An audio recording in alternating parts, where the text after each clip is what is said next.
Welcome back to Hey Kentucky, and joining us now, State Senator Robert Stivers is with us. Good to see you, sir. Thanks for coming. Glad to. First time here on Hey Kentucky? Yes, sir. All right, welcome. Okay, so let's talk about, we're pretty much finished now, right? We are. Okay, so yesterday. Give me your thoughts, if you've put them together, about how successful the session was. I think the session was very successful. Most things were surrounding the pension, but a lot of other things that took place. Down in the House, one of their priorities was, and I think something that was very, very good for all of Kentucky, streamlining the adoption process. Yeah. We dealt with some workers' comp issues. We did a lot of different things in the budgets. But overall, when people look at it, and the overarching issue that most people talked about was the pensions, there was a lot of other things that occurred that I think are very good for the state. Talk about the pension for a moment, though. When I was interviewing candidate Bevan and candidate Conway, whenever this topic would come up, I'd see real fear in both their eyes, because it was a crisis point, which I don't know a lot of people understood, that if we didn't get some sort of solvency, it could have brought the whole state down. That's true. So, how do you feel about it? You got to look at it in many ways. There's multiple systems. We stopped in the biggest system, the KTRS system, the digging. Yeah. We created a new system for new hires. I think it'll be a very good retirement system for them. And we were able to save ourselves some cost by doing some things outside the inviolable contract, which will guarantee that teachers have a good quality pension that are currently in the system. That, along with the changes we did in the KERS, and you've got to look at it, and the phase in on the CERS, it makes it a sustainable system, but doesn't give the systems too much shock to the individuals who have to pay in it right now. But a lot of the critics are going to say it's sustainable. They're going to disagree with that, and it's going to say it's a short-term fix anyway. So are we really saving ourselves any money? What's going to happen in the long term for physical health? Valid question. We're going to have to find more money to continue to put into all systems. And in the CERS, and a lot of what we talked about was the phase-in, to allow that phase-in period, several years, to get up to a point where we will fully fund it, but it will be something that will take additional contribution in the future years. When Republicans were trying to make the case for what they wanted to do, whether it was the governor, whether it was your guys or the House, how in the world does a party have all this momentum and goodwill? Because, you know, folks were sick and tired of what they had just been through and what had been done to them. Lose all this good faith. It's a constant media cycle as to beat you guys up, because a lot of times you guys say stupid stuff. What's going on with the Republican Party? Well, I think we came out of a very good session a year ago, but it was a little bit different because this is the first time we've ever been from beginning to end controlling the budgetary period. Yeah. And this is a big budgetary issue. And I equate it, and I like to analogize things. You know, we had all the fish in the pond. They're swimming different directions on the messaging. No doubt about that. Right. I think we need to do a little bit better job of maybe schooling up and swimming in the right direction. So why couldn't that happen where there is a unified message? Is that the governor's fault? Is that just you guys not getting your act together? Because here's what I saw from the outside. I'm watching this, and I'm seeing broad strokes of complaints from Republicans that would say the word teacher as opposed to specificity with KEA or some arm of the Democrat Party, and teachers who, most of them voted for you guys, are like, what's going on? Why are you attacking me?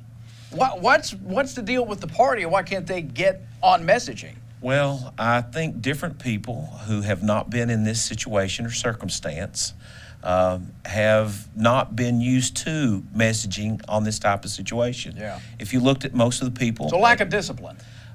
Experience. Okay. I don't want to say discipline, let's say experience. Because, look, you've had two, if you think about the three-legged stool, governor's new, House is new, we've been around a while in the Senate for a long time. And I think our messaging was a little bit different than everybody else's was because we had that experience. But you understand that unions, be it JCTA or KEA, are not necessarily all representing teachers. Not all teachers are in those unions. Right. And so it's just a difference of having the experience and knowledge of the circumstances. Well, and I know you heard it from constituents. I know you saw it in the media, but it's just you get, because I come from a family of educators. My dad was a principal for a long time, and you know, I don't know if I'd use the term betrayed, bewildered is how they felt. A lot of them that put a lot of you guys in office, and it's like, well, why? Why were they bewildered? Well, why were they amazed? What was it? I'll ask you the question. I think you know what it was. It was the messaging. It was information from either the governor or from Frankfurt. And teachers don't understand this, and it came off as if, well, you're belittling teachers a little bit. Well, I think, and not you, Senator. I'm trying. You're getting the blowback for what I think was a misstep. Well, I'm not. I'm very candid, straightforward. And I think the rhetoric did hurt. Yeah. It hurt on both sides because there was a lot of misinformation, and there's lots of information. Some of it accurate, some of it not accurate, some of it misinformation. Yeah. And I think some people play political games with it. That's reality. This is a system that you have to be aware of that. And did we do a good job? No. Did other people do better jobs? Without a doubt. But overall, I think people understand, like you do, Lee, something had to be done, and it got done.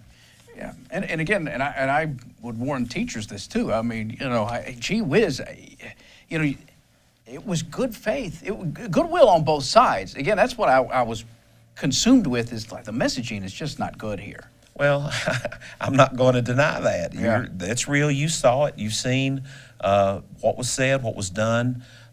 When you sat down in small groups and you could talk to individuals, because it's hard to get in large groups, and go through what was being talked about, the reason, the need, the rationale, and the direction we wanted to go, then most people are like, I get it. Yeah, right. But it is complex. Look, you have 7 retirement systems, and then you have different nuances within the 7 retirement systems, basically, about how you use sick days, how you use comp time, how you calculate certain things, what your retirement factor is, what's your earliest date of retirement, because if you get into hazardous versus non-hazardous.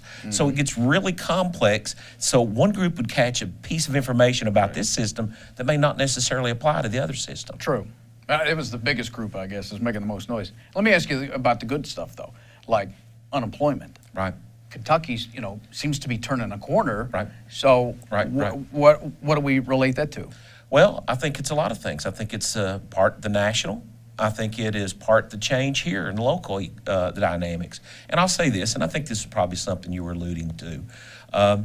Some of the rhetoric that was used, I think, has been pointed directly at the governor. And I've said this, it's sad that he will be remembered for some of the statements. When you look at what he has done, what this administration has done with the pledge of $9 billion of investment, 17,000 new jobs, the coal industry's coming back a little bit in the east. There's new things coming on with Interblue, Brady Industries, the announcement of Amazon.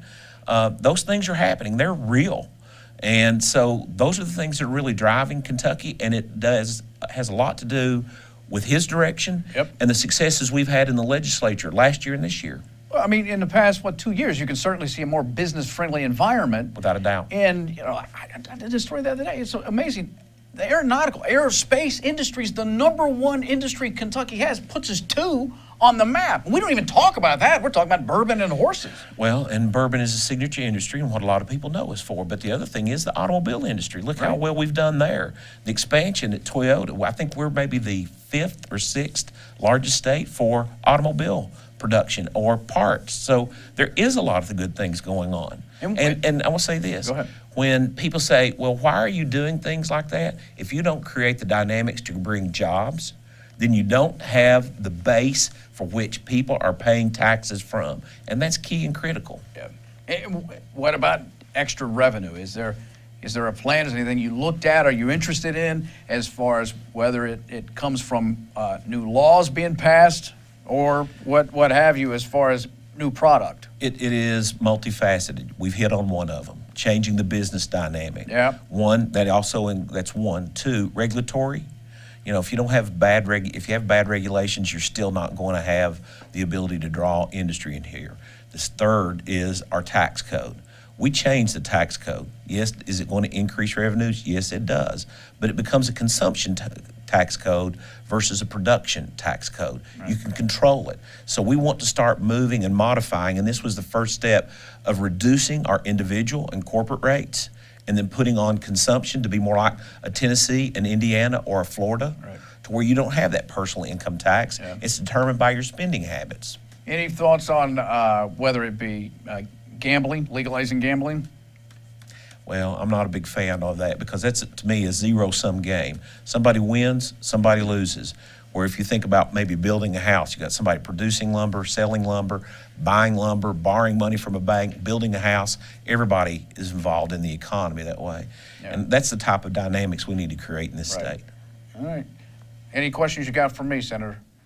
Well, I got a lot. I'm really trying to figure out, with Matt Jones being from Bell County, what happened to him?